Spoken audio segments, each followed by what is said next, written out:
Five Bloods, a Spike Lee joint. 40 Acres and a Mule production, starring Delroy Lindo.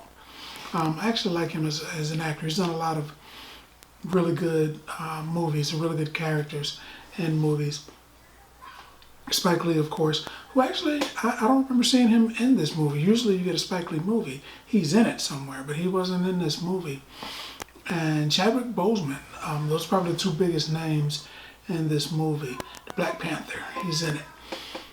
Movie is about 5 African Americans who are in the war, and they're over in Vietnam, and they get united. They're put together and they're sent to the front all of the time because the other troops, I guess, don't want to be shot or blown up, so they make them walk in front. They are what's called point. So they band together, and since they're all black, they decide to call themselves Bloods, meaning like relatives, family. So they're the Five Bloods, and they go out on a mission to rescue a downed plane, see if they're survivors, and to recover whatever it is they're there to recover. During this mission, one of them is killed, and they also discover a great big chest filled with gold. It put me in mind of Three Kings with Ice Cube, where the guys were out, they discovered this gold, and they come back for it later. And that's kind of what happens here, because the movie shows you what happened in the past where these guys found the gold and everything. Unfortunately, one of them died. They had to leave his body. They buried the gold. They come back many, many moons later, and they decide, we're going to get that gold, man. We're going to get that gold. Through the years, they've changed. One of them, who is crazy militant, is also a Trump supporter. And I didn't understand, not that that's good or bad. I just didn't understand how he was so far on one side, being militant, but so far on the other side, being a Trump supporter. He was both things at the same time. He was also way insane. So,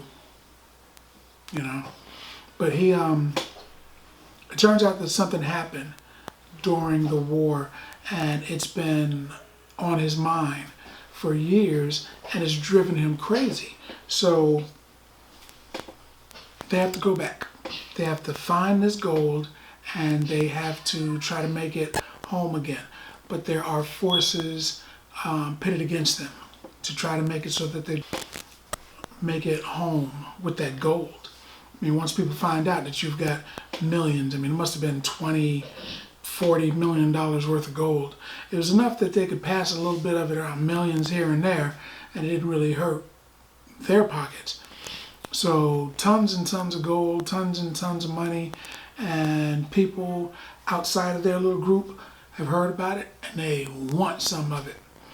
So these guys got to go all old school and remember that they used to be prior military, and get the guns out and turn into a quasi-war movie. It was good. It took me back to the old Spike Lee movies when he did the close-ups, and they would have the music, the mellow, almost jazz-like music in the background when people spoke, and then they would have like a moment where somebody was allowed to give their soliloquy. I'm going to speak to the camera, just me and you, we're going to talk, blah, blah, blah. So they did a lot of that too. It was good. It was real good. Again, it took me back to old Spike Lee movies. I love all of Spike Lee's movies, but this brought me back to his original way of filming things, his original format, and I dig that. I dig it so much that I'm going to give this movie